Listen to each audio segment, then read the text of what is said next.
Unlocking the future with microchips. A tech festival in Melbourne is shining the spotlight on microchips, with technicians implanting the injectables into 10 volunteers who will personally test them out. The microchip is roughly the size of a grain of rice and is capable of holding only one access code and limited information.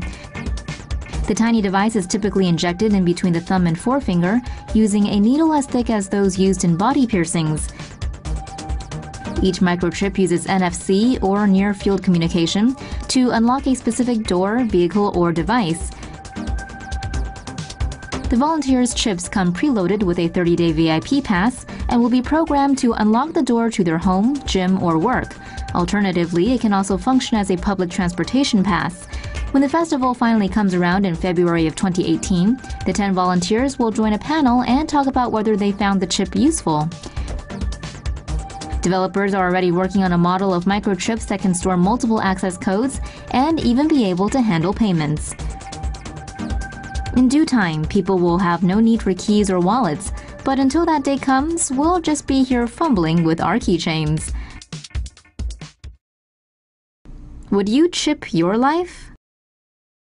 Employees at a Swedish office complex use microchips implanted in their hands to access doors and copy machines. Hundreds of people working at a Swedish tech business incubator can choose to inject a radio frequency identification microchip into their hand. The microchip provides quicker and more reliable employee authentication at Stockholm's Epicenter office complex. The chip is contained within a tiny capsule about the size of a grain of sand. Inside the capsule is a copper antenna coil, a capacitor, the microchip, and a glass casing.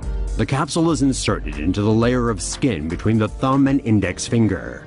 When the chip is scanned, it transmits a unique binary number that acts as a password. Employees can use the chip to operate the building's front door and their own office space. Employees can also activate the building's copy machines by scanning their microchip. Eventually, employees may be able to pay for food in the office cafeteria, as well as access their private computers with the implanted microchip. Australian biohackers implant RFID chips under their skin. A brave and increasing number of biohackers in Australia are implanting microchips in their hands that allow them to remotely unlock doors and perform other tasks. The microchips are roughly the size of a grain of rice. The chips employ either RFID or NFC technology. RFID, or radio frequency identification, is a one-way communication system.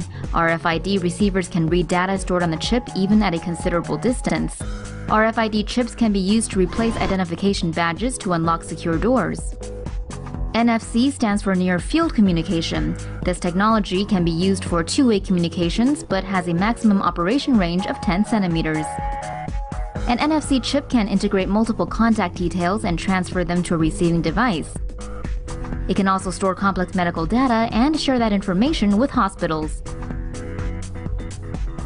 For the biohackers among you, an Australia couple has started a business of selling these microchips. An NFC chip costs 140 Australian dollars, while an RFID chip costs just 80. Science fiction is becoming fact, and we're not sure we like it. A tech firm in Wisconsin is about to become the first company in the US to give microchip implants to its employees.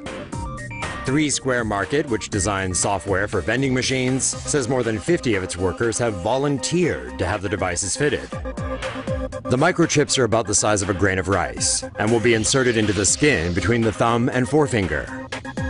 The microchips will allow workers to access the building and log on to their computers. Employees can also use the chips to buy food-like products from office vending machines.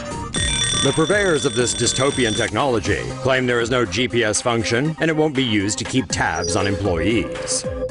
But we can't help but feel like we're sleepwalking into a future where even the blandest details of our lives are recorded, possibly to be used against us at a later date. The company says none of its employees are required to get a chip implant. But it's not impossible to imagine a world where this kind of thing is the norm. And if you want a job, you'll have no choice but to become part cyborg. Just because something tech-related is possible doesn't mean we have to do it. Pay your fare using only your hand. Are you one of those people that's always losing stuff like keys and tickets? Well, Sweden has found the solution.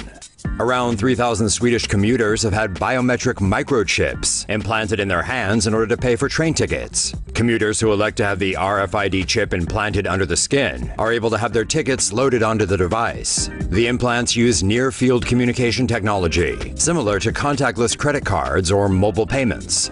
When activated by a reader device a few centimeters away, information can be transferred between them using magnetic field induction. The train conductor then scans the microchip with a smartphone to complete and verify the ticket transaction. An estimated 20,000 people in Sweden already have implants and are using them to swipe in and out of the office and to pay for food.